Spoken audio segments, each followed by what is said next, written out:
Hello scent addicts, welcome to Fragrance Therapy. I'm your host Alim.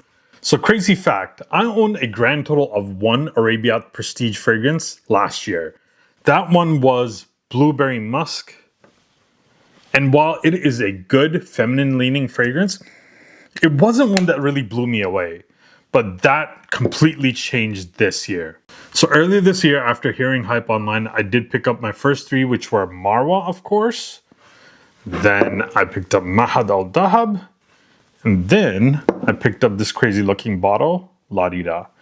And honestly, all three of them did blow me away. And they also showed me three different sides of the brand's approach to making their fragrances. With Marwa, it was their attempt to make a one-to-one clone of a super hyped fragrance. And it might be the best clone of Imagination out there. And I have like 8 of them. Then with Mahad Al Dahab, what they did was they showed me that they could think outside of the box and clone a lesser known fragrance and bring it to the masses. Like in this case, I had never even heard of Born to Stand Out or Drunk Lovers, which this fragrance is replicating. Then with La Di Da, they showed me that they could bring their own twist to an existing scent profile and make it their own. Since then, I try to get my hands on their releases whenever I can. I have 5 new fragrances and all 5 of them are 10 out of 10. Because of that, they're in no particular order except for number 1. That one is definitely my favorite of the lot. Now, there's a lot of buzz online that Arabiyat Prestige is buying the hype with influencers and content creators. That may or may not be true. When it comes to me, I have paid for all of these fragrances with my own money. My opinions are my own and 100% genuine. And again, I'm not implying that others that may have been sent the fragrances or anything like that are not genuine in their opinion. I'm just giving you context for me personally. With all that out of the way, let's get into the list.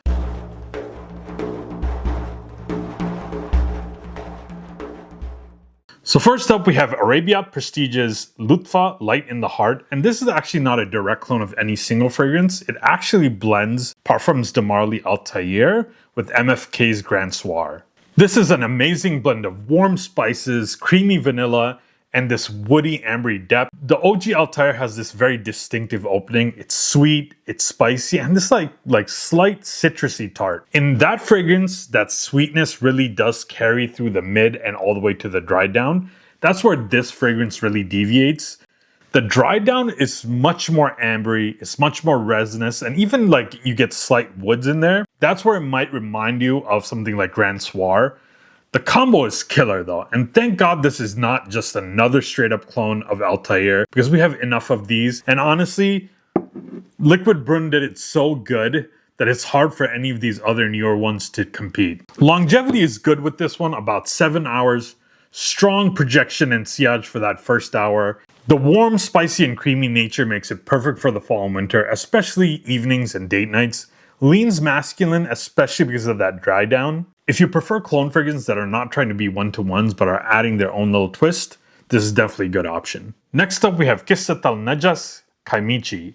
And in my opinion, this is the best YSL Elixir clone currently on the market. I know there's folks out there that'll be like, what about Lattafa's Fakar Platine? Well, what Lattafa did with that fragrance is they added a twist. They took that YSL Elixir profile and they added this guava note. And the more that I've worn that, the more I've realized that the guava does not sit well with me. And honestly, it clashes with the scent profile. Whereas this one does stick closer to the original scent profile, and I think it just works better as well. This one is super aromatic, really fresh in the opening, but it does have this like deeper resinous dry down. It's bold, it's masculine, and it nicely balances that clean opening with this smoky, kind of woody, powerful base. The aromatics come from lavender and this like sweet floral geranium. The deeper notes come from frankincense and oud. That gives it that smoky, woody, resinous base. Performance is on par with the last one. You get about 7 hours with strong projection for that first hour. This works all year round, all seasons due to that balance between fresh and deeper notes. Highly versatile masculine scent profile that you can dress up or down. Mass appealing and easy to wear. With the OG, and it's like this with a lot of the elixirs nowadays that everybody's releasing, the prices are insane. You get a 60 ml bottle for $195 retail and around $120 to $30 at discounters. This one, you get 100 mLs for $35. Next up, we have Arabiyat Prestige's Fahad Gaze, and this is a clone of Gucci Guilty Elixir. Same exact story as the other one, the YSL Elixir. Original retails for around $195, $120 at discounters, again for like a 2 ounce or 60 ml bottle. This one is around $50 for 100 ml. And if you wait a bit, the prices are sure to go down. They kind of always do with these clone fragrances. And this is definitely a spicy fragrance. And while the spices do stand out, it's also resinous with like this subtle hint of sweetness. It's not overpoweringly sweet. You also get this blend of woods and some smokiness.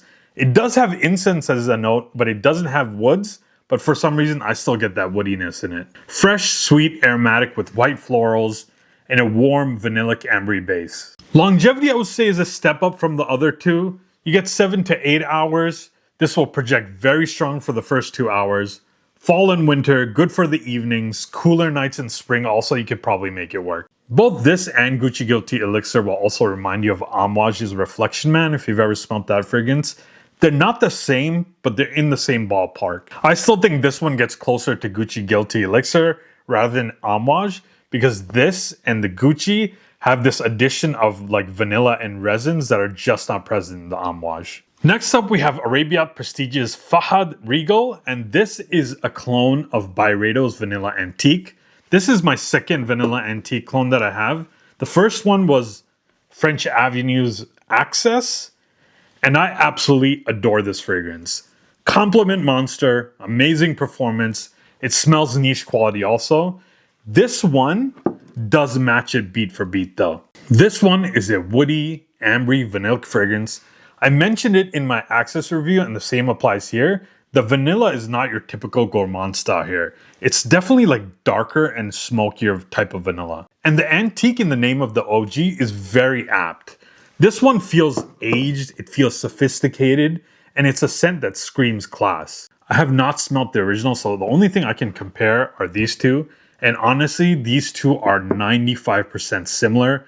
I would say the Fahad Regal is slightly sweeter in the opening, but it's negligible though. You really have to go searching for the differences to find them. Excellent longevity, 8 to 9 hours, projects strong without being overpowering. I would say Access performs slightly better, but again, not a huge difference. Honestly, both are so good. You can't go wrong with either.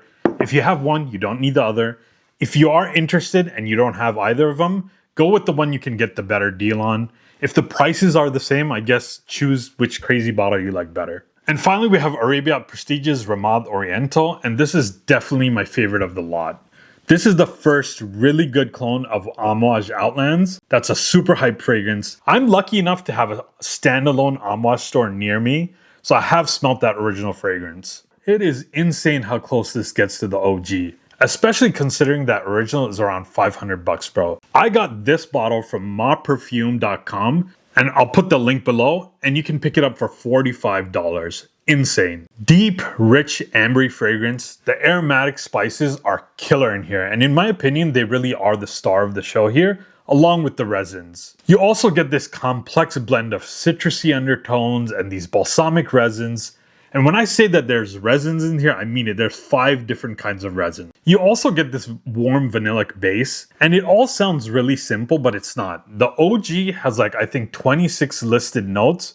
And while this doesn't have quite as many notes, when you smell it, it almost smells like it could. Classy, refined, and mature. That's a vibe that this one gives off. With that being said, I would not classify this as blind buy safe. If you like rich, spicy, resinous Oriental style fragrances, then this one might be for you. The others on the list might be a little bit more mass appealing, and this one especially might be challenging for that younger crowd. Longevity is good, but I wouldn't say it's great. It's right around 7.5 hour mark. Moderate projection, not something that will fill the room. It's classy without being overpowering. And though it's not a great performer, it smells so damn good to me that I don't really care. As you would expect, best season is fall and winter, super masculine, so ladies need not apply. This honestly will be in the running for my colder weather fragrance of the year. Arabiyat has a couple more fragrances in this Ramad line. I'm so impressed with this one. I'm 100% going to try to get my hands on those as well. So there you have it, folks. 5 awesome new releases from the house of Arabiyat Prestige. Tell me in the comments below your thoughts on the house overall. Do you think it's all hype, or do you find quality in their fragrances? And please hit that like and subscribe button. I'm trying to grow this channel in order to keep bringing you content like this. And as always, stay tuned for more affordable fragrance content. Until next time, I'm out.